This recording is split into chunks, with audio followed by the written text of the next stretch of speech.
a horse left for dead, found hope in the unlikeliest of moments. Once, a man named Owen Blackstone owned a proud Mustang named Storm. But when Storm refused to be broken, to bow to cruelty and control, Owen's anger turned vicious. He starved the horse, beat him, and finally abandoned him behind an old barn to die alone in the dust. One morning, as golden light stretched across the sky, a rescue worker named Thomas Gray drove down a dirt road toward a call he couldn't ignore. Someone had sent an anonymous tip about a horse left to rot behind a forgotten ranch. Thomas arrived at the property, heart sinking as his eyes landed on Storm. Motionless, ribs jutting out beneath a coat caked with dirt and dry blood. His breath was shallow, his body trembling from weakness. "Hey there," Thomas whispered, kneeling beside the horse, voice steady despite the pain clawing at his chest. "You're not alone anymore." Storm's ears twitched slightly, barely a flicker of life in them. Thomas knew time was running out. If he didn't act fast, this horse wouldn't make it. He poured a few drops of water onto Storm's cracked lips. A moment passed, then a faint movement. The horse's nostrils flared. He was still fighting. Thomas looked back at his truck. Moving Storm was risky, but leaving him here was a death sentence. Gritting his teeth, he grabbed blankets and rope from the trailer. Carefully, he slid a blanket under Storm's frail body and tied the rope around him like a harness. "This is going to hurt," Thomas murmured, bracing himself. "But I'm right here." With all his strength, he pulled.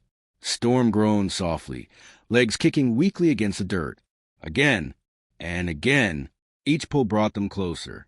Sweat dripped from Thomas's brow, his muscles burning, but he didn't stop. Finally, they reached the edge of the trailer. One last heave, and Storm was inside.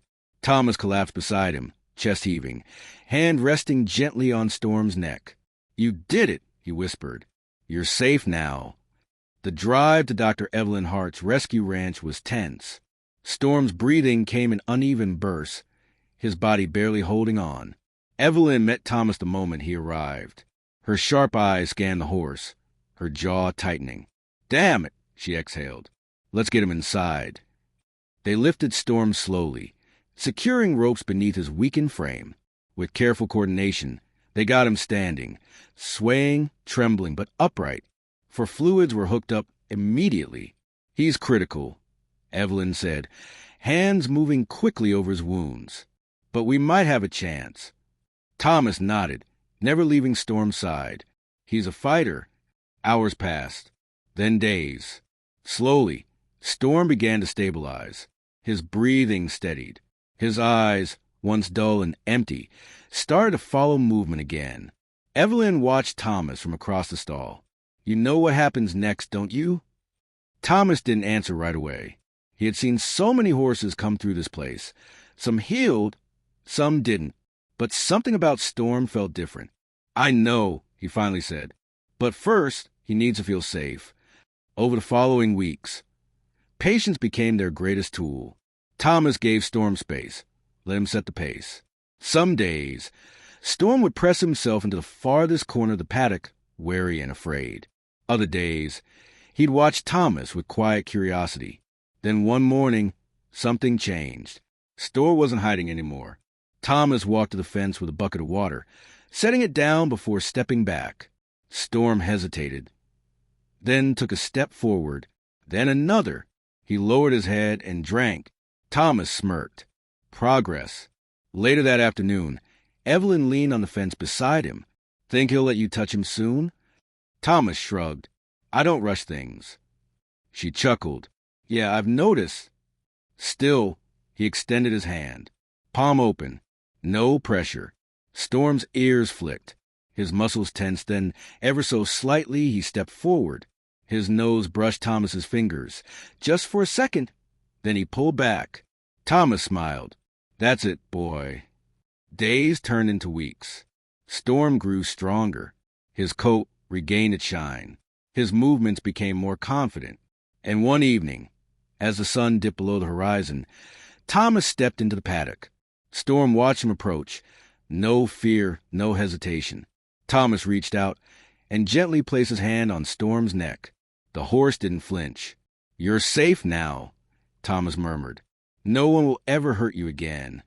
Storm exhaled slowly. For the first time, he truly believed it. Weeks later, as dawn painted the sky in soft hues of pink and gold, Thomas stood by the fence, coffee in hand, watching Storm move freely across the field. He was no longer the broken creature, lying in the dirt. He was strong. Oh, free. Evelyn appeared beside him. So, have you decided? Thomas glanced at her, then at Storm, who lifted his head and locked eyes with him. Not out of fear, but trust. Slowly, Storm walked toward him. Not because he had to, because he wanted to. Thomas smiled. Guess he already made up his mind for me. Evelyn laughed. I knew it. Thomas extended his hand. Storm pressed his nose into it, standing still. For the first time in his life, Storm was home. Moral lesson. Hope can be found even in the darkest places. Sometimes, all it takes is one person to believe in you. If this story touched your heart, please subscribe, like this video, and share it with someone who loves inspiring tales of courage and resilience. Let's keep spreading messages of hope and healing together.